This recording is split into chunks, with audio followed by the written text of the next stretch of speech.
I think I know the answer to this one. Don Staley or Pat Summitt? Come on, man.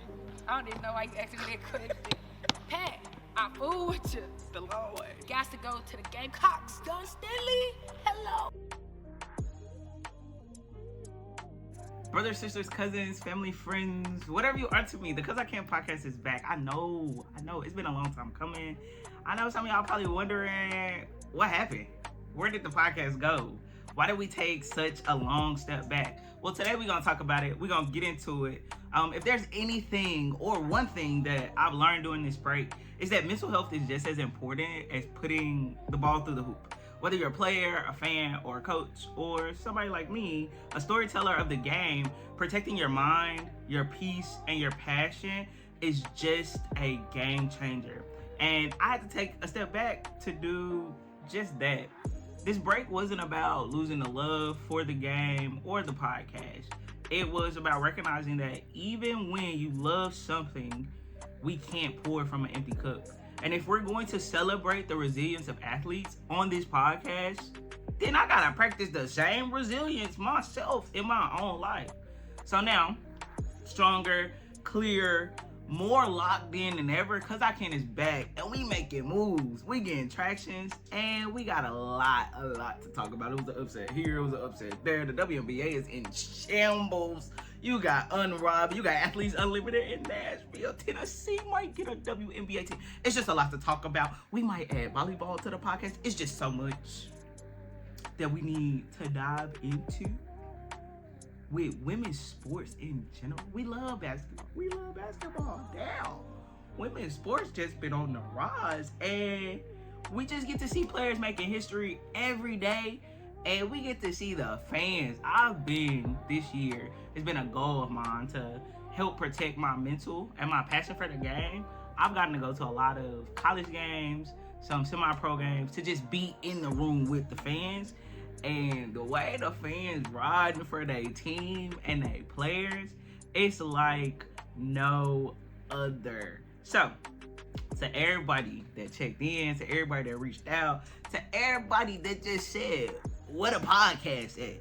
Hey, I appreciate you. I thank you. But let's get into it, cause I can. Why? Cause I can.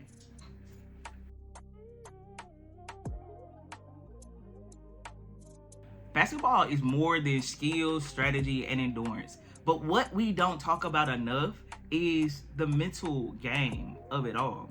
The pressure to perform, the expectation from fans, coaches, and even yourself as a player, it always heavy. And whether you're a player, a coach, or even just someone who loves the game, mental health isn't a side conversation. It's a game changer. We've seen in recent years players stepping away to protect their mental, teams investing in sports psychologists, and conversations about mental wellness becoming just as critical as film study and strength training.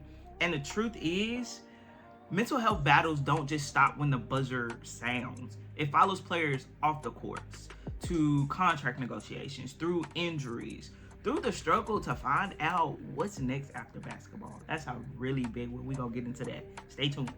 But I got to talk with some trailblazing women in sports who know the game inside and out, who's had to navigate the highs and lows of the mental and physical aspect of the game.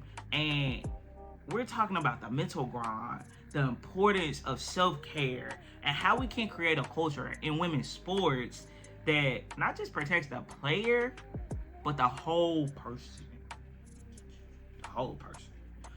So let's get into it, because at the end of the day, a healthy mind is just as important as a nice fadeaway jump shot.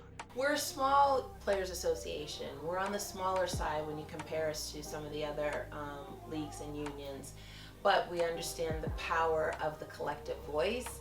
And yes, they are competitive on the court. They want to win. They have the fire, and they play with that.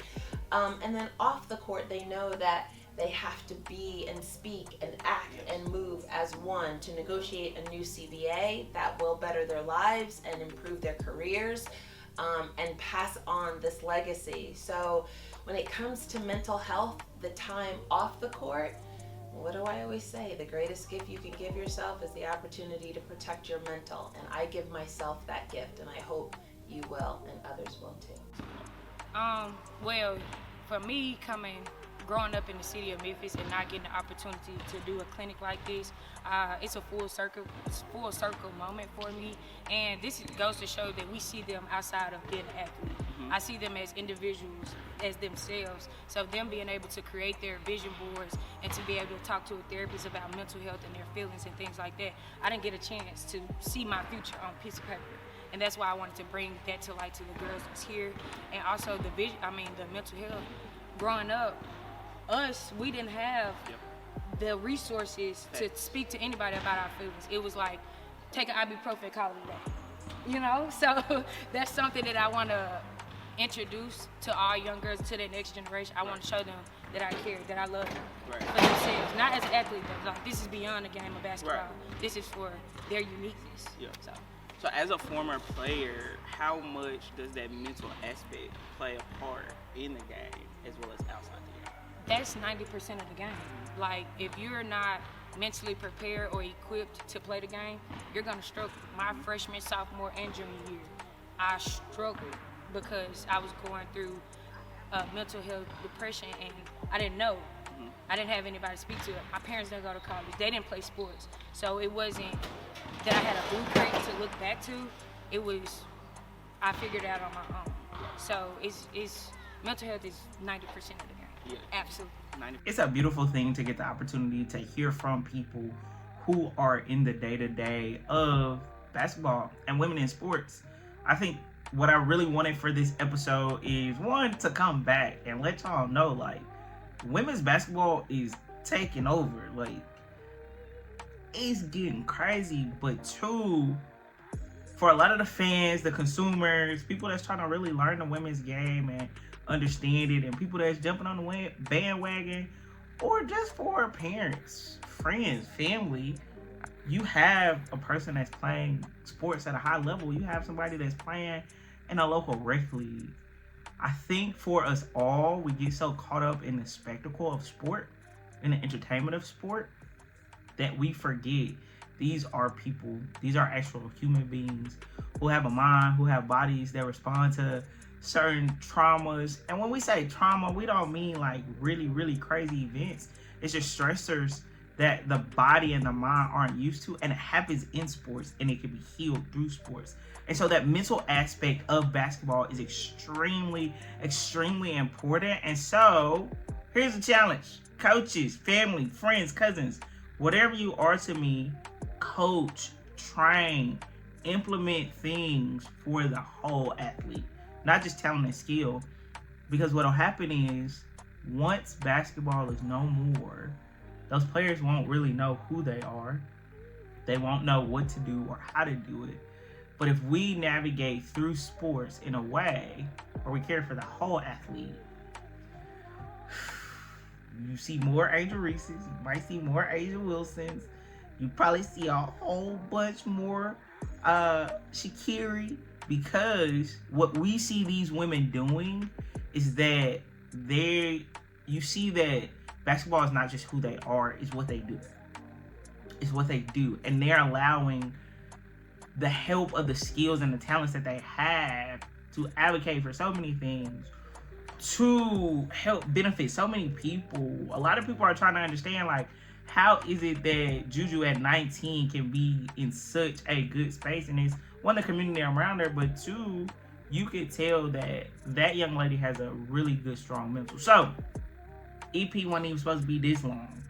Really just wanted to let you know we back, we better, and really pay attention to your athletes, because it's more than just dribbling the ball up and down the court and putting it in the hole. Cool. Why? Because you can. Make sure you stay tuned for the rest of this season, because we getting into it. It's Women's History Month and we going crazy. Have y'all ever heard of C. Vivian Stringer? I'm gonna leave it at that, because I can. Brothers, sisters, family, friends, whatever you are to me, it's the Cause I Can podcast, bringing the game to life, one story at a time. We dive deep into women's basketball, about to be women's sports, past, present, and future, from player stats to untold stories. We highlight the legends, rising stars, and the friends and lovers of the game. Because when it comes to the women's hoops, we just cover it all. Cause I can.